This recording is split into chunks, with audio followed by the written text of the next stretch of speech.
Hi friends, welcome to Shweta Pakashala. ಇವತ್ತಿನ ದಿನ ನಾನು ಸ್ವೀಟ್ ಅವಲಕ್ಕಿ ಮಾಡೋ ವಿಧಾನನ ಹೇಳ್ಕೊಡ್ತಾ ಇದ್ದೀನಿ. ಇದಕ್ಕೆ ಬೇಕಾಗಿರ್ತಕ್ಕಂಥ ಸಾಮಗ್ರಿಗಳನ್ನು ತೋರಿಸ್ತಾ ಇದ್ದೀನಿ. ಒಂದು ಬೌಲಷ್ಟು ಬೆಲ್ಲ ತೊಗೊಂಡಿದ್ದೀನಿ.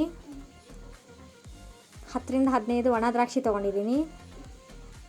ಒಂದು 15 ಬಾದಾಮಿ ತೊಗೊಂಡಿದ್ದೀನಿ, ಚಿಕ್ಕದಾಗಿ ಕಟ್ ಮಾಡ್ಕೊಂಡಿದ್ದೀನಿ. ಅರ್ಧ ಬೌಲಷ್ಟು ಕೊಬ್ಬರಿ ತೊಗೊಂಡು ತುರ್ಕೊಂಡಿದ್ದೀನಿ. ಒಂದು 3 ಸ್ಪೂನಷ್ಟು ತುಪ್ಪ ತೊಗೊಂಡಿದ್ದೀನಿ.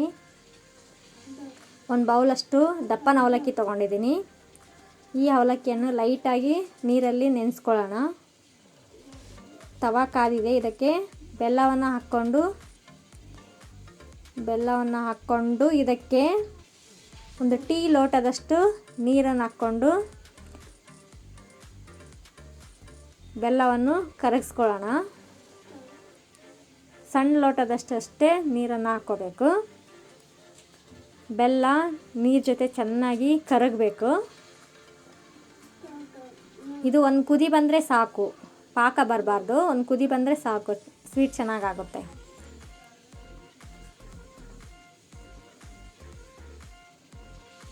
ನೋಡಿ ಎಷ್ಟು ಚೆನ್ನಾಗಿ ಕುದೀತಾ ಇದೆ.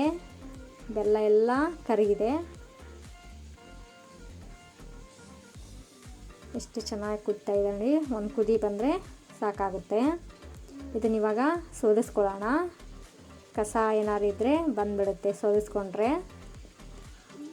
ಸೋದಿಸ್ಕೊಂಡಿರ್ತಕ್ಕಂಥದ್ದು ಪಾಕವನ್ನು ಮತ್ತೊಂದು ಸಲ ಒಂದು ಕುದಿ ಬರೋಷ್ಟು ಕುದಿಸ್ಕೊಳ್ಳೋಣ. ಒಂದು ಕುದಿ ಬಂದರೆ ಸಾಕು. ನೋಡಿ ಎಷ್ಟು ಚೆನ್ನಾಗಿ ಕುದಿದೆ. ಇದಕ್ಕೆ ನೆನೆಸ್ಕೊಂಡಿರ್ತಕ್ಕಂಥ ಅವಲಕ್ಕಿಯನ್ನು ಮಿಕ್ಸ್ ಮಾಡ್ಕೊಳ್ತಾ ಇದ್ದೀನಿ.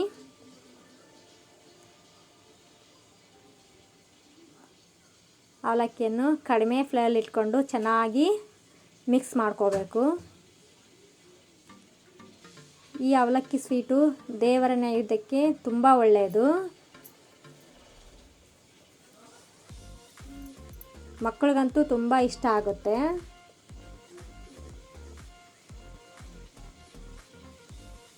ನೋಡಿ ಬೆಲ್ಲದ ಪಾಕ ಜೊತೆ ಅವಲಕ್ಕಿ ಎಷ್ಟು ಚೆನ್ನಾಗಿ ಮಿಕ್ಸ್ ಆಗಿದೆ. ಅವಲಕ್ಕಿ ಆ ಪಾಕವನ್ನು ಎಲ್ಲ ಚೆನ್ನಾಗಿ ಹೀರ್ಕೋಬೇಕು, ಅಂದಾಗಲೇ ಸ್ವೀಟು ತುಂಬ ಚೆನ್ನಾಗಾಗುತ್ತೆ. ಅವಲಕ್ಕಿಯನ್ನು ಲೈಟಾಗಿ ನೆನೆಸ್ಕೊಂಡಿರಬೇಕು. ಉದುರುದ್ರಾಗಿರ್ಬೇಕು ಅವಲಕ್ಕಿ. ನೋಡಿ ತುರಿದಿರ್ತಕ್ಕಂಥ ಕೊಬ್ಬರಿಯನ್ನು ನಾನು ಮಿಕ್ಸ್ ಮಾಡ್ಕೊಳ್ತಾ ಇದ್ದೀನಿ. ನಾನಿಲ್ಲಿ ಹಸಿ ಕೊಬ್ಬರಿ ತೊಗೊಂಡಿದ್ದೀನಿ. ನಿಮ್ಗೆ ಬೇಕಾದಲ್ಲಿ ಒಣ ಕೊಬ್ಬರಿ ತೊಗೊಂಡ್ರೆ ಇನ್ನೂ ತುಂಬ ಚೆನ್ನಾಗಾಗುತ್ತೆ.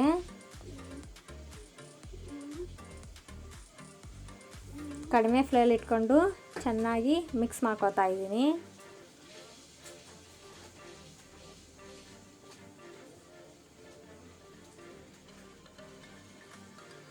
ನೋಡಿ ಎಷ್ಟು ಚೆನ್ನಾಗಿ ಮಿಕ್ಸ್ ಆಗಿದೆ.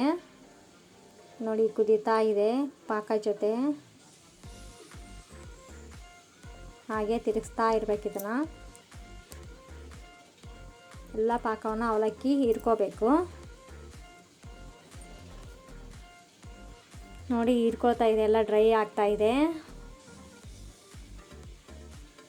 ಇದಕ್ಕೆ ನಾನು ಫ್ರೈ ಮಾಡ್ಕೊಂಡಿರ್ತಕ್ಕಂಥ ದ್ರಾಕ್ಷಿ ಮತ್ತು ಬಾದಾಮಿಯನ್ನು ಮಿಕ್ಸ್ ಮಾಡ್ಕೊಳ್ತಾ ಇದ್ದೀನಿ. ನಾನು ಇಲ್ಲಿ ಗೋಡಂಬಿ ತೊಗೊಂಡಿಲ್ಲ, ನೀವು ಬೇಕಾದಲ್ಲಿ ಗೋಡಂಬಿ ಕೂಡ ಮಿಕ್ಸ್ ಮಾಡ್ಕೋಬೋದು. ತುಪ್ಪ ಜೊತೆ ಫ್ರೈ ಮಾಡ್ಕೊಂಡಿರ್ತಕ್ಕಂಥ ದ್ರಾಕ್ಷಿ ಮತ್ತು ಬಾದಾಮಿಯನ್ನು ಮಿಕ್ಸ್ ಮಾಡ್ಕೊಂಡಿದ್ದೀನಿ.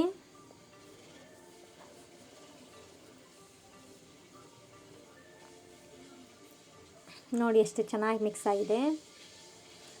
ಇದನ್ನೊಂದು 5 ನಿಮಿಷ ಬೇಯೋದಕ್ಕೆ ಬಿಡೋಣ. ನೋಡಿ ಆಗಿದೆ. ವಾವ್, ಎಷ್ಟು ಚೆನ್ನಾಗಾಗಿದೆ ನೋಡಿ ಸ್ವೀಟು. ಉದುರುದ್ರಾಗಿ ಎಷ್ಟು ಚೆನ್ನಾಗಾಗಿದೆ. ಪಾಕವನ್ನು ಎಲ್ಲ ಹೀರ್ಕೊಂಡಿದೆ ನೋಡಿ ಅವಲಕ್ಕಿ. ತುಂಬ ಚೆನ್ನಾಗಾಗಿದೆ. ಇದಕ್ಕೆ ಬೇಕಾದರೆ ನೀವು ತುಪ್ಪವನ್ನು ಸಹ ಮಿಕ್ಸ್ ಮಾಡ್ಕೋಬೋದು. ನಾನು ಇಲ್ಲಿ ತುಪ್ಪ ಮಿಕ್ಸ್ ಮಾಡ್ಕೊಳ್ತಾ ಇಲ್ಲ. ರೆಡಿಯಾಗಿದೆ. ಬೌಲ್ಗೆ ಹಾಕ್ಕೊಳ್ತಾ ಇದ್ದೀನಿ.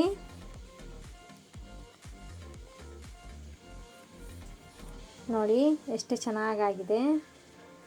ಸ್ವೀಟ್ ಅವಲಕ್ಕಿ ರೆಡಿಯಾಗಿದೆ.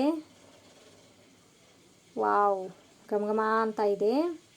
ಈ ರೆಸಿಪಿ ನಿಮಗೆ ಇಷ್ಟ ಆದಲ್ಲಿ ಲೈಕ್ ಮಾಡಿ, ಶೇರ್ ಮಾಡಿ, ಸಬ್ಸ್ಕ್ರೈಬ್ ಆಗಿ. ಥ್ಯಾಂಕ್ ಯು, ಧನ್ಯವಾದಗಳು.